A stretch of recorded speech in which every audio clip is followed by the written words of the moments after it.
Tonight, I shall introduce you as my national minister.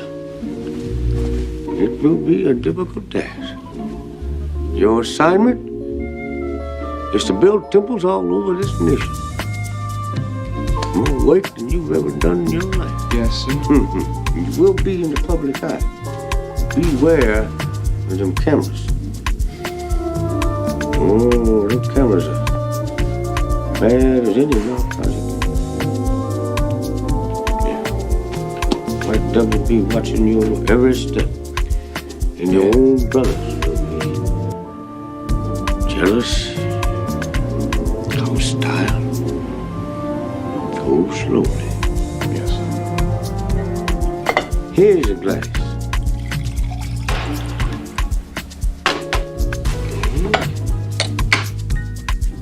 Dirty. Water, foul.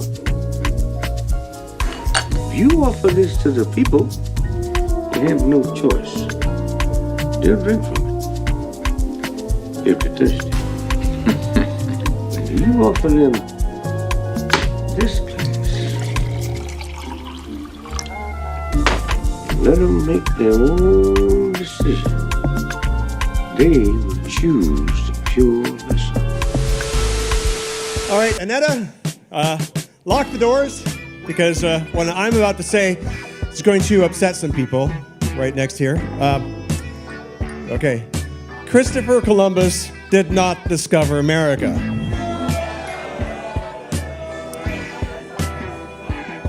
Exactly. Yeah, I mean, never mind the question of like how you can discover a place where the inhabitants are watching you arrive from the shore. They weren't wearing pants. Is that what somebody said? I like that.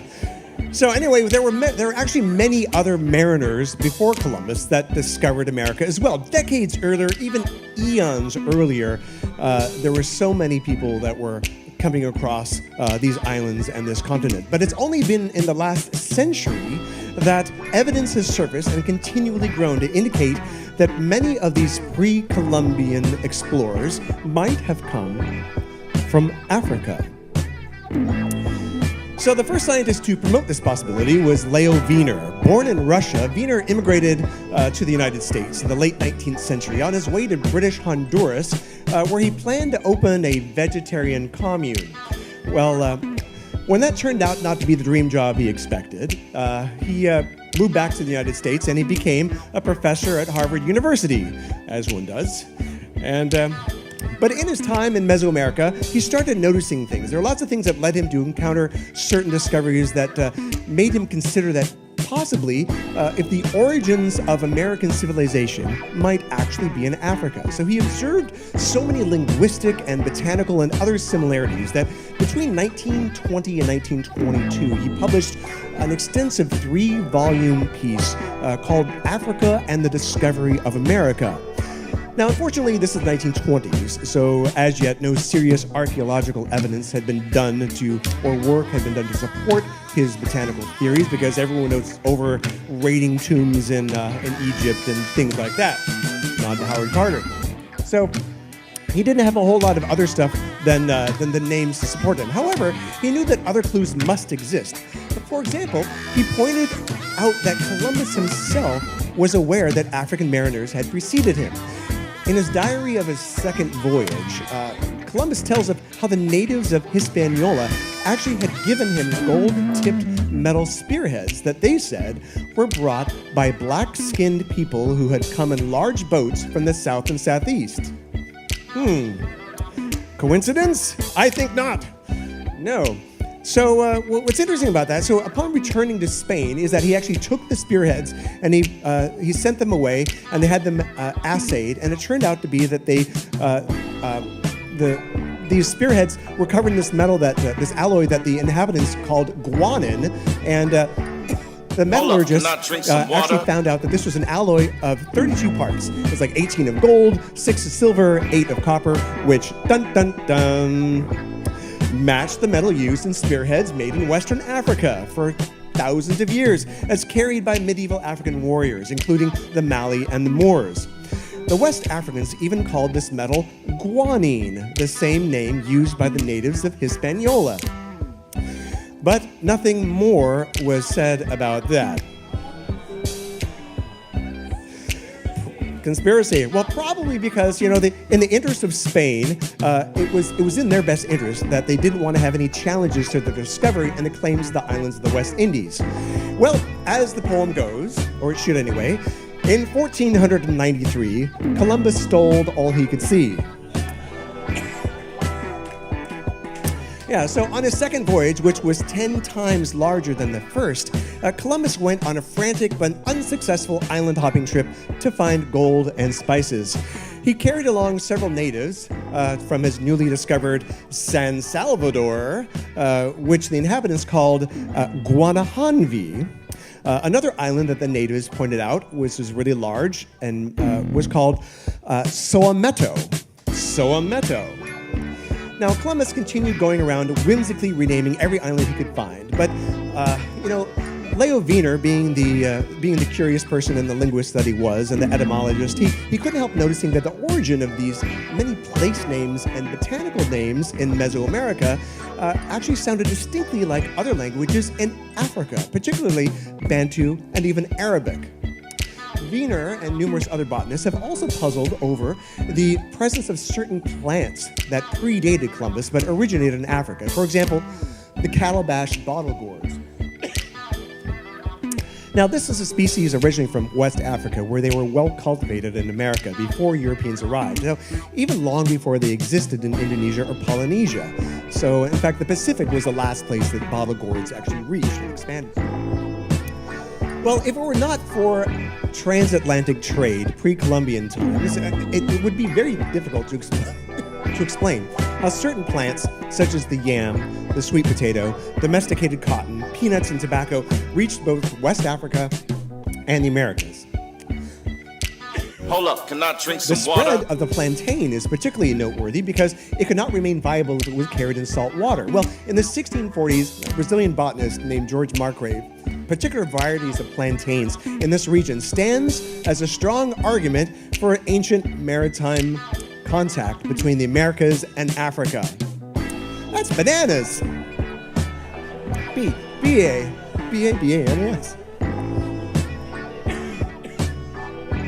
That's right. All right. Hold up, can I drink some water?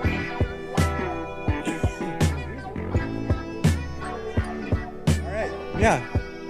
Okay. So, all right, use the cough drop. Okay. So how do these plants and languages and other cultural elements get to the Americas? Well, some believe, so what's that? Well, you're cheating. Well, some people believe that over thousands of years, Africans migrated out of Africa and then over the Bering Strait, then down into South America, and things like that. Well, another explanation exists, and so get ready.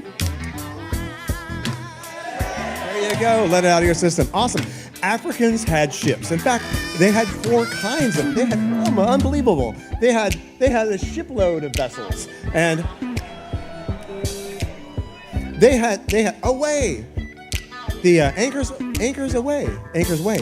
So, in fact, they had four kinds of vessels, and Nubian pottery. This is an example of Nubian pottery with a painting on it that shows a long-hold pottery art. That shows either a long-hold boat or a papyrus raft or a hauled-out canoe. And then this other painting beside it is from, the first one was from 3000 BC, and this is a bird's-eye view of an oared riverboat in Chad. And it dates from 3500 BCE. Now, the Africans of Guinea also had dugout canoes hewn from these monumental trees on the coast there. In 1500, that's just a few years after Columbus's voyage, the Portuguese captain Pacheco Pereira wrote, "In this country can be found the largest canoes made of a single trunk. Some are so large that they hold 80 men." Now, the West Africans were known to lash two dugout canoes together, side by side, and no one questions the seaworthiness of a similar type of Polynesian catamarans. Well, here's a 15th century Portuguese painting of sailing canoes on the Congo estuary. The Portuguese, like Captain Pereira, had heard that African traders were visiting Brazil in the mid-1400s. So to demonstrate that mariners from West Africa could have sailed to the Americas using papyrus vessels as early as 2000 BCE, the Norwegian adventurer Thor Heyerdahl actually used ancient shipbuilding techniques in order to construct and sail the Ra 1 and the Ra 2 in 1969 and 70. And generally, some type of sailing vessel will average about 100 miles per day, even without sails. And in an ocean current, something like a raft or a reed boat can average about 60 miles a day. Now, Islamic historian Amir Hajib reported that voyages west from Mali were happening in the year 1311, just 150 years before Columbus.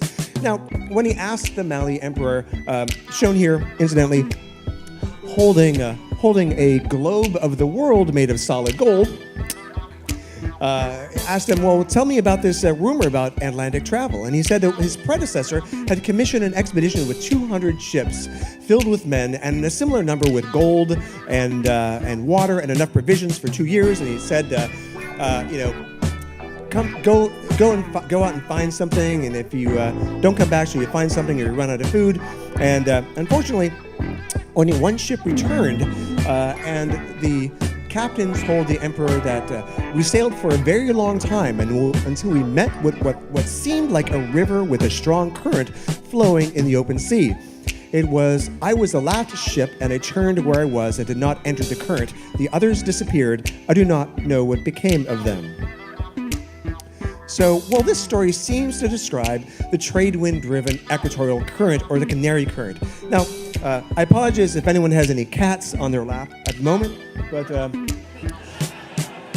so we basically have two rivers, two circular rivers in the ocean here, and you can see it's very easy for Africans from the south and the Angola regions to come up towards the equator going westwards, or from the western coast of Africa north of the equator to go eastwards along that same current. Taking the Canary Current up and around, and then they go over they fall off the edge of the earth, and then they come back and they make landfall back again in Cape Verde. So it is definitely possible. So I definitely had to do that. Now, at least a dozen explorers, including Constantine Ravenous, reported seeing blacks upon reaching the New World. In fact, in 1513, Spanish explorer Vasco Núñez de Balboa, you might know because people named a very popular dance after him. Anyway, so when Balboa was there, he said he met members of a tribe of Ethiopians in Panama. And according to Balboa's log, these men came from a totally black village that was 2 days' journey away. And he figured that these blacks had come from Ethiopia at a much earlier date. So there are also examples of physical evidence, including pre-Columbian African skeletons, which have been found throughout the Americas. Now, dating between 800 BCE and 300 CE, these murals are from the Temple of the Warriors at Chichen Itza. Now, they clearly feature, the color version is easier to see, but they clearly feature three races. And it's depicting black and Indian allies and a battle against white invaders. Now, because of their long blonde hair jewelry, a skin-hulled boat that we have here, right there, and also the fact that they're fighting naked, which was common for warriors from Ireland, they believe that these are Celtic warriors. And because this mural shows that blacks are clearly fighting on the side of the Mayans, that they must have been integrated into society much longer before this painting was done in order to form that form of alliance. Now, there are numerous pre-Columbian figurines with striking similarities to ancient African artwork, and they've been found in Central and South America. In southeastern Mexico, there are 18 rock statues of heads up to 11 feet tall that are facing the ocean, looking east. Now, archaeologists call them the Olmec colossal heads, after the people that carved them. And they were produced for 50 to 200 years and date from at least 900 BCE, when they were mysteriously buried for some reason. So now think about it. It took enormous effort to quarry these. The smallest one was 6 tons, so 6 to 50-ton blocks, to quarry them and carry them 75 miles away from the quarry, and then carve them and then erect them. These people that they modeled them after must have been important. whoever they were, they must have been important to be remembered or obeyed or worshipped.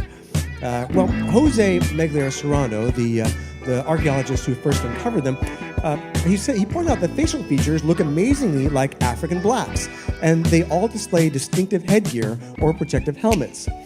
Now, however, some people think that these are actually the facial figures of overweight babies. Yeah, I think they needed to wear helmets when they were babies, if they think that. So, and then still others find it easier to believe that instead of Africans, those depicted or responsible for these sculptures, and as well as the Mesoamerican pyramids, were not African Americans, but not one textbook, old or new, mentions the West Africans. So whether or not you give any credence to this admittedly controversial Afrocentric theory, it's obvious that Columbus was not the first to discover America, but the last. So why did he make such an indelible mark on Western people's minds? Well, conquest may have a lot to do with it. Right, Eurocentrism. Unlike the mundanity of perhaps thousands of years of peaceful African transatlantic trade, the quest for gold and world domination makes a much better story. And the good Queen Isabella was so proud of her fella that she immediately equipped Columbus with 17 ships, 1,500 men, 200 cannons, crossbows, cavalry, and even 20 attack dogs for a second voyage. And another, and another. The story of Columbus remains the most widely accepted version of American discovery, most likely because it was the most recent, the most well-armed, the most documented, and the most similar in appearance to the authors of American textbooks.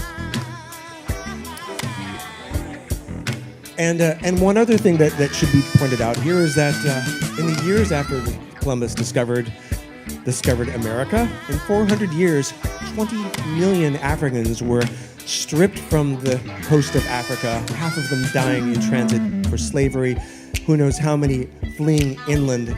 And at the same time, within 5 years of Columbus's arrival in the New World, 90% of the indigenous population had died from disease or murder. 90%. So the fact is, that leaves few people to have a written or a memory or an oral history of the seafaring of their African discoverers. Historian Samuel D. Marble wrote, as a subject for research, the possibility of African discovery of America has never been a tempting one for American historians. We choose our own history, or more accurately, we select those vistas of history that more or less kind of explain to have the promise of the greatest satisfaction for ourselves. And we have had little appetite to explore the possibility that our founding father was a black man. So now I would like to raise a toast to all the discoverers of America before Columbus, wherever you may came from. May more of us discover you.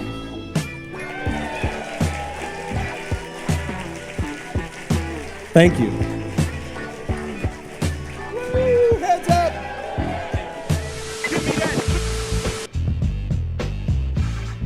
The fringe on an American flag actually is just a decoration. It's not part of the flag. It's used on some military flags. There are individuals who believe that that flag actually has political significance. However, from all of the research I've done, the indication is that a fringe is there only to make the flag look prettier, but it doesn't have any symbolic meaning. Those who do find more meaning in the fringe believe that a fringe indicates that this is an admiralty court and that it is not a court under the Constitution, that there's a shadow government in existence that is not lawful. However, if you try to tell a judge that he is not a valid judge because of the fringe on his flag, you might have a problem.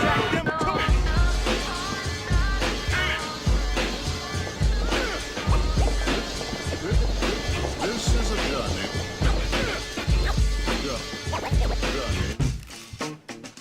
My name is King T'Challa, son of King T'Chaka. I am the sovereign ruler of the nation of Wakanda. And for the first time in our history, we will be sharing our knowledge and resources with the outside world. Wakanda will no longer watch from the shadows. We cannot. We must not. We will want to be an example of how we as brothers and sisters on this earth should treat each other. Now more than ever, the illusions of division threaten our very existence. We all know the truth. More connects us than separates us. But in times of crisis, the wise build bridges, while the prudent build barriers. We must find a way to look after one another as if we were one single